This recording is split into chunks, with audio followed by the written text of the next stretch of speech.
Hello po mga kababayan, si Dante Maravillas. Malinaw na po yung pahayag ni Jose Castro ng Palasyo Malacanang. May relasyon po sa issue ng possible revival ng impeachment laban kay Sara Duterte.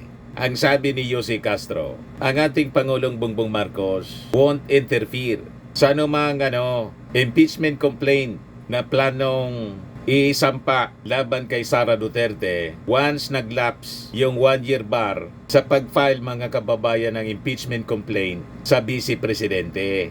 Yan sabi dito sa report ng News 5, Marcos won't interfere in BP Sara impeachment bid. Sabi sa report ng Inquirer, Palace on anyone filing impeachment case versus Duterte, we won't interfere. O diba? Diyan niya Mr. Maravillas ang ibig sabihin niya. Malinaw na po kung noong isang taon mga kababayan, nagpayag yung ating Pangulo na hindi niya sinusupport ang impeachment complaint laban kay Sara Duterte. Ano sa tingin ninyo ang ibig sabihin nitong pahayag ng Palasyo Malacanang na hindi mag-interfere? Di ba malinaw po na buwelo? Buwelo ang sino man mga kababayan. So nag-iba ng posisyon yung ating Pangulong Bongbong Marcos. Tama naman talaga po na pabuliuhin na ang ating Pangulo ang anumang impeachment complaint laban kay Sara kasi sumubra na po. Yan sabi dito, President Bongbong Marcos will not interfere with plans by some lawmakers to endorse a new impeachment complaint against Vice President Sara Duterte, stressing that the matter is under the jurisdiction of Congress. Sabi ni Jose Castro, hindi po sakop ng Pangulo kung sino man ang magsasampa ng impeachment complaint laban sa Vice Presidente.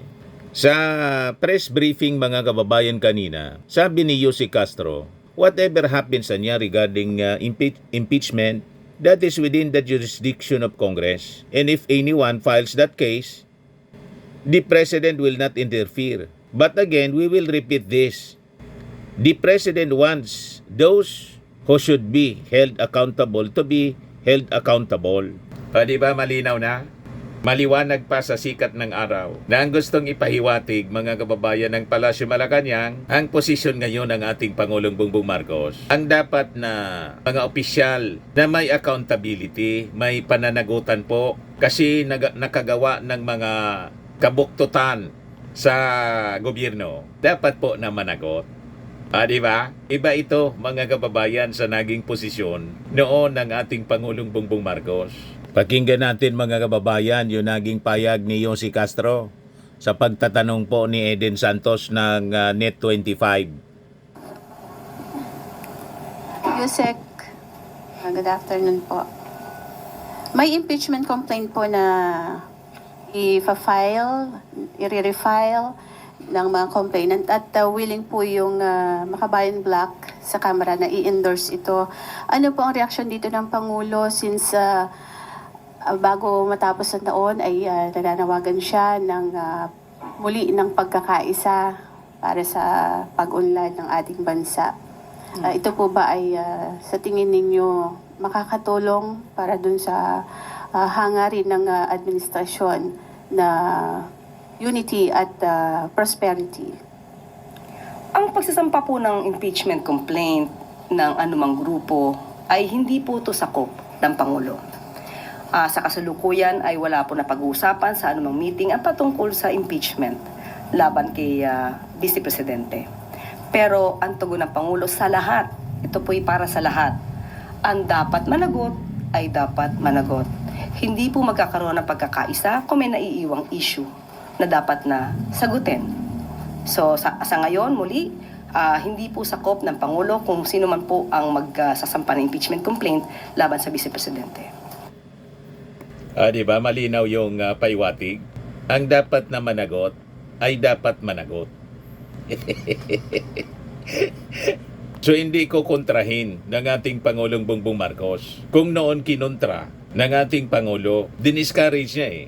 Ngayon, hindi na niya i-discourage. Yan sabi dito sa report. She also shut down the possibility that Marcos could step in and talk to lawmakers to discourage a repeat of last year. Di ba? Nag-iba na ng posisyon, malinaw. Nag-iba na po ng posisyon yung ating Pangulong Bongbong Marcos. Paano niya, Mr. Maravillas, yung panawagan ng ating Pangulo na unity para sa prosperity, tulad ng sinasabi ni Eden Santos sa kanyang pagtatanong. Yung panawagan po ng ating Pangulong Bongbong Marcos ng unity doon sa mga gustong makipagkaisa. Malabo man po na makipagkaisa pa yung kampo ng mga Duterte. Sila nga po yung humiwalay. Di ba? Yung gustong makipagkaisa sa ating Pangulo, welcome po para sa pag-unlad ng ating bansa. Pero hindi man po ipagpipilitan ng ating Pangulong Bongbong Marcos sa mga grupo na ayaw po makipagkaisa kasi humiwalay na nga po sa unity yung kampo ng mga Duterte. Kasi ang gusto nila, si Sara ang mamuno na. Hindi man po pwede yung ganon. Makipagkaisa para mang-isa. Di ba po? Gustong isahan yung ating Pangulong Bongbong Marcos. Kaya pala, pumayag na maging vice-presidente. Kasi ang intensyon, hindi na patapusin yung ating Pangulo, itulad kay Iraq. Ganon mga kababayan yung kanilang intensyon. Nabuking mga kababayan ni Speaker Martin Romualdez yung plano. Doon nagsimula po, kaya po umiwalay si Sara. Nabuking. Yung masamang plano po. Balikan natin yung press briefing. Pero wala po ba siyang power na kausapin yung sa camera para naman maiwasan na ulit yung kagaya ng nangyari since parang yung impeachment against BP Sara last year, 2025, parang it's a failure impeachment. Failure impeachment. On our part, we cannot say that it's a failure Na-impeach impeachment. nga sa Congress, sa Senado lang. Pending case. Before the In-archive Supreme Court. sa Senado. But anyway, muli sasabihin natin. Pero na-impeach si Sara man ang sa mangyari Congress. Po, tungkol sa impeachment, yan naman po ay So hindi siya failure. nasa jurisdiction po ng Kongreso at ang kung sino man po ang magsasampa ng kaso na yan ay hindi po makikialam ang Pangulo. But muli, ulit-ulitin natin, ang Pangulo po, ang nais po niya, managot. Ang dapat na managot. Inulit pa. Ang gusto daw ng ating Pangulo, managot ang dapat managot. Malinaw po. Hindi siya makikialam sa Congress. Hindi niya i-discourage. Kung last year diniscourage niya, kasi publicly sinabi niya, he is not supporting the impeachment laban kay Sara Duterte. Ngayon po, yung ating Pangulo mananahimik. Ang ibig sabihin, di ba, mga kababayan, may kasabihan yung mga matatanda, silence means yes. At in-emphasize pa, mga kababayan, 2 beses inulit ni Yossi Castro. Ang gusto naman anya ng ating Pangulo, managot ang dapat managot. Di ba malinaw po ang mensahe ng Palasyo Malacanang? Ang ibig sabihin nun, sinusupport ng ating Pangulo ang impeachment complaint laban po kay Sara Duterte. Yan ang interpretation natin noon. Iwan ko sa inyo kung hindi pa ninyo na-gets. Di ba po, malinaw? Dapat anyang managot. Ang dapat managot. Sabi ni Yossi Castro, hindi man to sasabihin ni Yossi Castro kung walang basbas sa ating Pangulo. Di ba po? Kalangan man magsalita ng ganun si Yossi Castro na hindi siya sinabihan.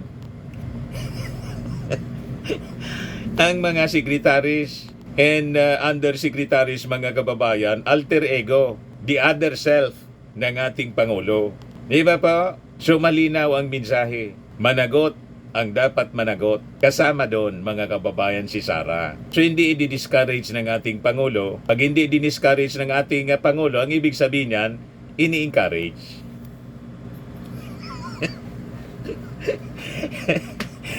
Di ba ganun man lang po, mga kababayan? Kitang-kita sa facial expression niya, no? Ni Yossi Castro na ini-encourage po. Yan po. Pero ang tugon ng Pangulo sa lahat, ito po'y para sa lahat. Ang dapat managot ay dapat managot. hindi po magkakaroon ng pagkakaisa kung may naiiwang issue na dapat na Malinaw po. sagutin. Hindi po sakop ng Pangulo kung sino man po ang magsasampa ng impeachment complaint laban sa Vice Presidente. Pero Failure impeachment, on our part, we cannot say that it's a failure impeachment. There's still an ongoing pending case before the Supreme Court. Well, anyway, muli sasabihin natin, ano man na mangyari po tungkol sa impeachment, yan naman po ay nasa jurisdiction po ng Kongreso at ang kung sino man po ang magsasampa ng kaso na yan ay hindi po makikialam ang Pangulo. But muli, ulit-ulitin natin, ang Pangulo po, ang nais po niya, managot. Ang dapat na managot. Maliwanag pa sa sikat ng araw ang gustong ipahiwatig ni Yussi Castro. Ayos? Ayan man lang po ang short video natin. Ako po si Dante Maravillas. Bye-bye. God bless.